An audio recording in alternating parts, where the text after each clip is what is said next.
So you might be asking yourself, why the fuck? Why the fuck do people like reaction videos? Because clearly it's a big fucking thing now, because fuck tons of people are doing reaction videos. And I actually for a while did some reaction videos. I did like a month's worth of reaction videos, like a couple a day, a few a day, you know. And I stopped though, and now I'm doing this shit, right? But having done that, I kind of understand, I think at least, why people like these kind of videos. So when I started doing the reactions, it was kind of like how I did Game Grumps animations, where in that, I saw a bunch of people who were doing it poorly. I'm like, they're getting a bunch of views for this, I can do it better. So I did it, and I did it better, whatever, right? So I had that mindset going into reactions as well, where I said, all these people, right, they just sit there, you know this, you've seen this. People sit there, they watch a video, they don't say anything, they're like, okay, that was fun, come on, and then the video ends. It's like, what the fuck, who cares? Like, they're horrible. I can do that better, right? So I started doing it, and instead of just me sitting there watching the video, and then ending and not saying shit, not even caring, when I recorded a reaction, if I wasn't, like, doing a lot of reacting, then I threw it out because I'm like, well, no one wants to see that, right? And what I would do is I would cut out the parts, I would cut to the parts where it was me reacting. So if I was watching a TV show, right, and half the episode was me just like, oh, blah, I would cut that out. So it would just cut to me like freaking out or whatever the fuck. And it would be fairly short comparatively. But I would start getting a lot of comments saying like, ah, God, don't cut the video, you fuck. Just like, you're stopping the flow of the thing. I'm like, what the fuck? Like, people didn't like the fact that I was cutting the video up. I was like, okay, that's weird. And then I also got a lot of comments saying, oh, God, fucking stop talking, you're so annoying. God, just shut up, watch the video. I'm like, what was that? Like, I didn't get it at first, but then it dawned on me that people who watch reactions are really not there for the reactor almost all the time at all. People who watch reactions for the most part are just there to watch the video for some fucking reason. What they wanted from me was to just have the whole video playing while I sat in the background just looking at them like, oh, okay, hi buddy, oh, what's going on there, but not actually saying anything. And I actually do watch reactions myself, some reactions, right? And I have my reasons for liking them as well. And basically, I've cut down the reasons to twofold, basically, like two different reasons. What I got from my fans on that other channel when I did the reaction videos was that these people, most of the time, just wanted an easy way to watch this content. Like, for some reason, because you think like, well, why didn't they just go to like some site and watch the thing, right? But a lot of the time, they just want someone to watch it with. Like, you sit down to watch a reaction, and it's like as if you have a friend there, right? Like, if you say some big reactor, you watch something with them, it's just like it's like they're your friend. They just watch it with you, and then it makes it more fun, right? And if they laugh a little, you laugh more, and then it's like, it's just more enjoyable, that's why. So that's why people are like, well, they don't fucking add shit to this thing, you know, they just steal the videos. And really, they don't add anything, and I was trying to add shit, I was trying to add as much as I could. I'm like, well, if they're not adding shit, I can do it way better, right? But people don't want that. People just want you to sit there and be their friend. That's what they want. They don't actually want you to say anything, because it's like if your friend was talking over a show, you're like, dude, shut the fuck up. Like, it's like that, right? They just want to be your friend while they watch the show. The other reason why, and the reason why I started doing the reaction videos, was when I watch reaction, I actually do watch for the reaction. Like, say I watch a TV show like Hunter x Hunter, right? And I want to see the reaction to the fucking Gon transformation. When I watch that, I don't watch the full episode. I just cut to the parts where I know I want to see them reacting to. I even watch old reactions like when they announced Smash Bros. Melee, and all the people were like, "Wah!" They were just freaking out when they realized it.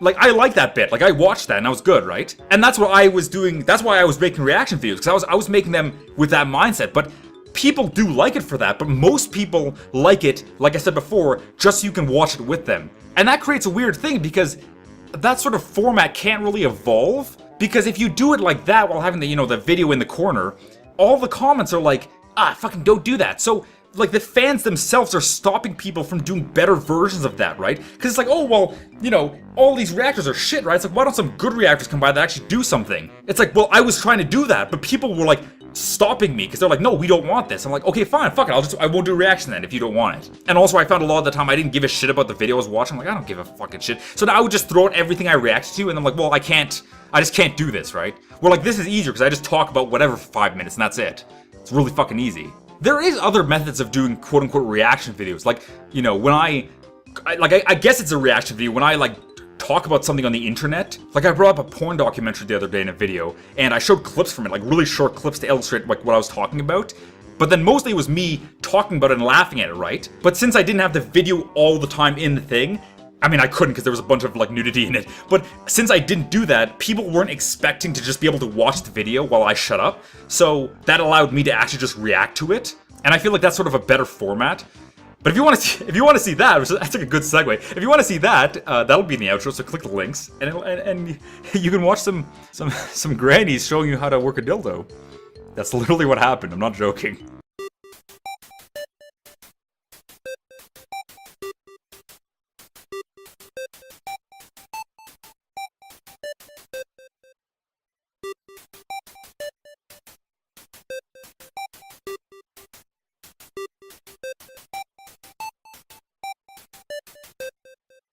There are two reasons why I believe the Injustice universe may still exist.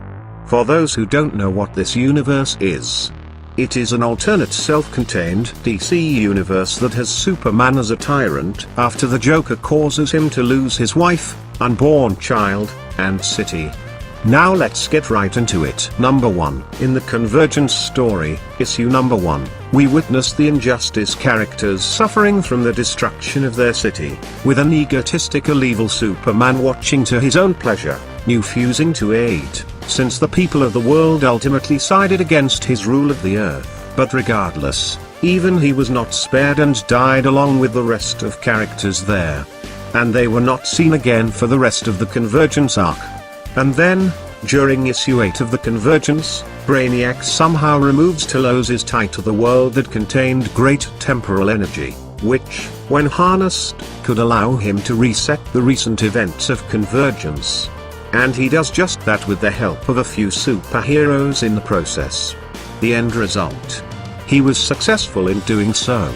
And everything was reset to what it was before the Convergence arc completely. They even show a few of these universes as examples. And, this is something I believe is worth pointing out, we see the Earth 2 Batman who died, alive and well, and shown in one of these, which means that since the multiverse was reset, the Injustice universe may have been saved just the same. There's also the fact that a co-publisher by the name of Dan Didio promised to, and I quote, leave every door open, end quote, in regards to every Earth that was ever published by DC, so that these stories could have a continued continuity. And number 2 of my reasons to think their Earth may still exist is this.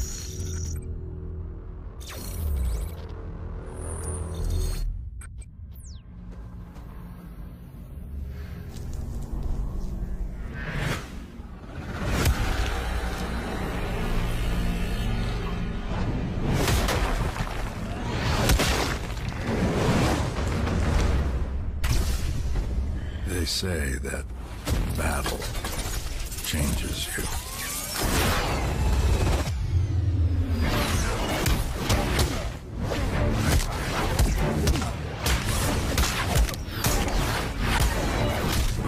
It makes you stronger.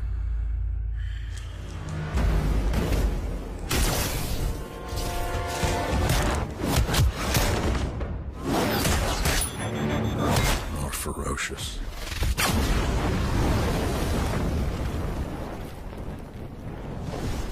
A monster in the night. Watching. Learning. Hunting.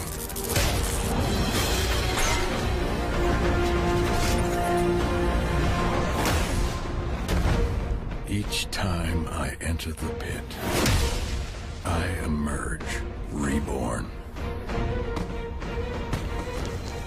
Put the devil on the other side, and I will show up. Evolved. Adapted. And prepared. To fight.